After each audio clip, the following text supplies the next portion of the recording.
இன்னைக்கு நாங்க ராசவள்ளி கிழங்கு களி எப்படி செய்யறதுன்னு பார்ப்போம். அதுக்கு நான் முதல்ல 50 கிராம் சவரிசி எடுத்து வச்சுக்கேன். அதை இளஞ்சூட்டுல வறுத்தெடுப்போம். ராசவள்ளி கிழங்க வெட்டுறதுக்கு முன்னால ஹைக்கு நல்லா எண்ணெய் பூசி போட்டு வெட்டினோம்னு சொன்னா கையில சுனைக்கிற தன்மை இருக்காது. ராசவள்ளி கிழங்க வாங்கும் போது கடையில கொஞ்சமா ராசவள்ளி கிழங்க சுரண்டி பார்த்தீங்கன்னு சொன்னா நாவல் தன்மையா இருக்கும். நாவல் தன்மையா இருந்ததுன்னு சொன்னா அது நல்ல கிழங்குன்னு அர்த்தம். நான் 1 கிலோ ராசவள்ளி கிழங்கு எடுத்து வச்சுக்கேன். அதை சின்ன சின்ன கிலோவா வெட்டி எடுப்போம். ராசவள்ளி கிழங்குல வலுவழுப்பு தன்மை இல்லாம இருக்கணும்னாக்கா அதை 2-3 தண்ணியில 2-3 தரம் நல்ல வடிவாக கழுவி எடுக்க வேணும். ராசவள்ளி கிழங்கு அவியறதுக்கு தேவையான அளவு தண்ணியை விட்டு நாங்க அவிய விடுவோம்.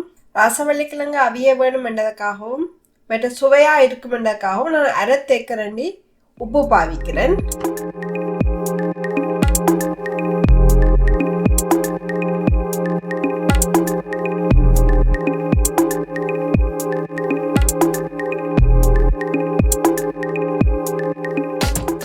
ராசவள்ளி கிழங்கு ஓரளவு அவிந்து வந்த பிறகு இதுக்குள்ள நான் ஏற்கனவே வறுத்து வைத்த சவரிசியும் இதுக்குள்ள போட்டுக்கொள்ளுவோம்.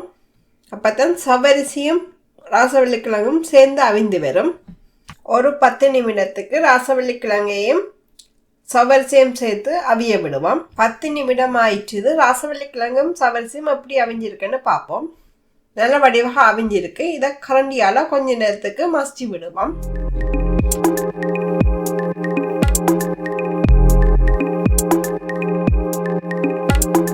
எல்லாம் வடிவாக மதிச்சு முடிஞ்சது. இதுக்குள்ள 150 கிராம் சீனி எடுத்து வைத்திருக்கேன். அதையும் இதுக்குள்ள சேர்த்து வடிவாக கரைத்து விடுவோம்.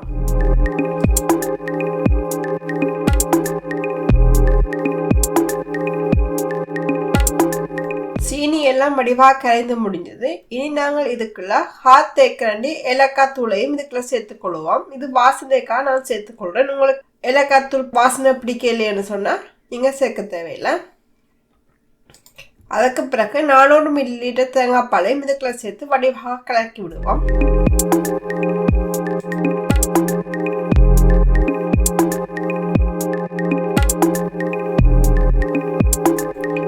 அதே ஒருக்கா 10 நிமிஷத்துக்கு வடிவாக கொதிக்க விடுவோம். அப்பதான் தேங்காய் பால் எல்லாம் வடிவாக கொதிச்சு நல்ல டேஸ்டா இருக்கும்.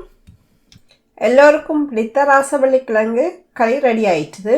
நீங்களும் வீட்டில் செய்து பாருங்க எப்படி இருக்குன்னு சொல்லி கீழே இருக்க கமெண்ட் செக்ஷனில் கமெண்ட் பண்ணுங்க. மறக்காம ஜஸ்வினி ஃபுட்ஸில் சப்ஸ்கிரைப் பண்ணுங்க.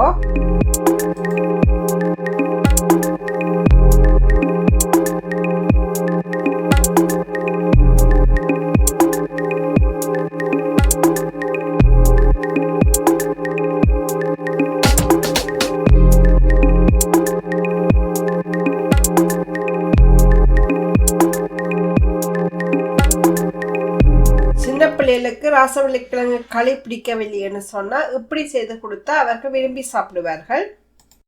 இந்த ராசவள்ளி கிழங்கு களியை கொஞ்சத்தை ஒரு சின்ன பாத்திரத்தில் எடுத்து ஃப்ரிட்ஜுக்கு வச்சு சின்ன பிள்ளைகளுக்கு கொடுத்தா அதை விரும்பி அவர்கள் சாப்பிடுவார்கள். இந்த வீடியோ பிடித்திருந்தா உங்கள் நண்பர்களுடன் பகிர்ந்து கொள்ளுங்க. மறக்காம ஜஸ்வினி ஃபுட் சேனலை சப்ஸ்கிரைப் பண்ணுங்க. மீண்டும் ஒரு புதிய வீடியோடு உங்களை சந்திக்கிறேன். நன்றி, வணக்கம்.